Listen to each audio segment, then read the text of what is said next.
नमस्कार दोस्तों, पुनर्जागरण पढ़ रहे थे और पुनर्जागरण में हमने अभी तक क्या देख लिया है। हमने इसका अर्थ समझ लिया जो 14वीं शताब्दी से लेकर और यूँ कहिए कि 16वीं शताब्दी तक, 14वीं से 16वीं शताब्दी के बीच में जो पुनर्जागरण हुआ, इसका अर्थ क्या होता है, ये है क्या, इसकी ऐतिहासिक पृष्ठभूमि, इसकी विशेषताएं। तो ये कंसेप्ट हो गया कंप्लीट इसका कि था क्या पुनर्जागरण।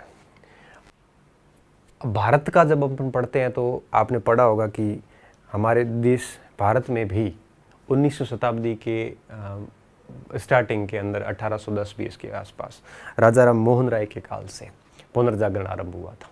उसी टाइप का पुनर्जागरण यूरोप में भी था। हमारा समाज के ऊपर था, ये बेसिकली धर्म के ऊपर, उसके ऊपर था। ठीक है, आज अभी हम नेक्स्ट चैप्टर में बात करेंगे अभी कारणों को लेके कि ऐसे कौन से कारण रहे जिसकी वजह से पुनर्जागरण हुआ। ठीक है, कारण बहुत इम्पोर्टेंट है विद्यार्थियों, और एक एक कारण के ऊपर अपन डिटेल से चर्चा करेंगे कि क्या क्या कारण रहे। अगर अपन सबसे पहले कारण की बात करें तो सबसे पहला कारण माना जाता है कुस्तुनतुनिया पर तुर्कों का अधिकार। ठीक है, कुस्तुनतुनिया, कैस्टिनटाइन पॉल इंग्लिश में बोलते हैं, कुस्तुनतुनिया, जो कि बेंजेटाइन साम्राज्य की राजधानी थी,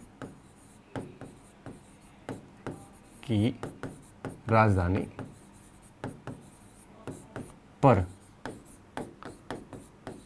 तुर्कों का अधिकार। ठीक है, ये पहला कारण है। ये अधिकार हुआ है 1453 के अंदर। ठीक है, अब देखिए एक्चुअल में है क्या, इस बात को समझिए। अगर मैं कुस्तुनतुनिया की बात करूं तो मैंने बताया कि ये आपके बेंजेंटाइन साम्राज्य की राजधानी थी। आप इसको कह सकते हो पूर्वी रोमन साम्राज्य कह सकते हो आप इसको।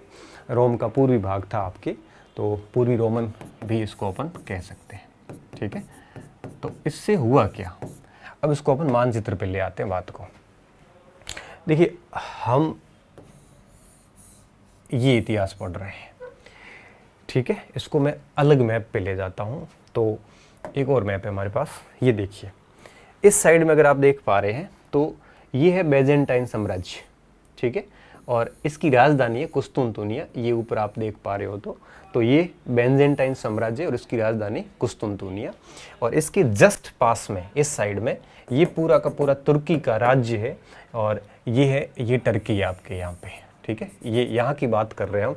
इसको काट के अपन अगर इस साइड लेते हैं तो ये तुर्की है, और तुर्की के अंदर जो साम्राज्य था वो आपको पता होगा ओटोमन साम्राज्य था। मुस्लिम शासन था पूरा का पूरा यहाँ पे, ओटोमन साम्राज्य। तो तुर्की आपको पता होगा कि यूरोप, यूनान की सभ्यता, ये पूरी यूनान की सभ्यता ये पहले थी, फिर रोम की सभ्यता हुई। दर्शन के भाग में हमने अच्छे से पढ़ा था कि यूनान की सभ्यता और रोम की सभ्यता के बीच में लंबा संघर्ष चला। फिर यूनान की सभ्यता लगभग खत्म हो गई और पूरा रोमन साम्राज्य स्थापित हो गया। रोमन साम्राज्य का पूरी भाग ही बेंजेंटाइन साम्राज्य था। और फिर हमने ये भी देखा था कि रोम और सभ्यता और यूनान की सभ्यता के एक प्रकार से पतन के बाद में ईसाई धर्म का अस्तित्व आया, और उसी समय ये मुसलमानों के अटैक इनको कंटिन्यू झेलने पड़े थे। तो तुर्की जो है ये ओटोमन साम्राज्य के अधीन था, और यह आपके कुस्तुनतुनिया पर 1453 में अधिकार कर लेता है। जब ये पूरा क्षेत्र इनके अधिकार में चला गया, तुर्की के अधिकार में, तो अब आप यूं समझिए कि ये पूरा पोर्शन जो था ये तुर्की के पास में चला गया। ये रास्ता पूरा तुर्की के पास चला गया। और अब देखिए हुआ क्या, अब कुस्तुनतुनिया पर तुर्कों के अधिपत्य के बाद में सबसे बड़ा जो परिवर्तन आया वो 3 मुख्य परिवर्तन आए। मुख्य परिवर्तन क्या क्या है? सबसे पहला परिवर्तन ये आया कि पूर्वी संस्कृति जो है ये तुर्कों वाला हमारा, और ये पश्चिमी संस्कृति, पूर्वी संस्कृति और पश्चिमी संस्कृति के बीच में आपस में संपर्क शुरू हुए।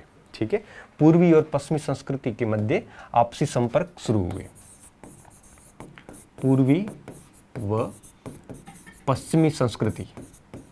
ठीक है, पश्चिमी संस्कृति आपके यूरोप की, पूर्वी संस्कृति आपके एशिया की जो संस्कृति थी इनकी बीच में आपस में संपर्क हुआ। तो पता क्या हुआ ये कि जो पश्चिम के जो लोग थे इन लोगों ने पहली बार यूरोप से बाहर देखा कि बाहर की दुनिया में लोग कैसे रहते हैं, और उनके संपर्क होने के बाद इनकी विचारों में परिवर्तन आए। जैसे मान लो कि हम किसी क्षेत्र में हो, आइसोलेटेड एरिया में, और हमारे गांव में या किसी भी प्रकार के नियम कानून चल रहे हो, और हम जब किसी दूसरे गांव के संपर्क में जब तक नहीं आते, तब तक हमें पता नहीं चलेगा कि हमारे गांव के रूल्स कैसे थे।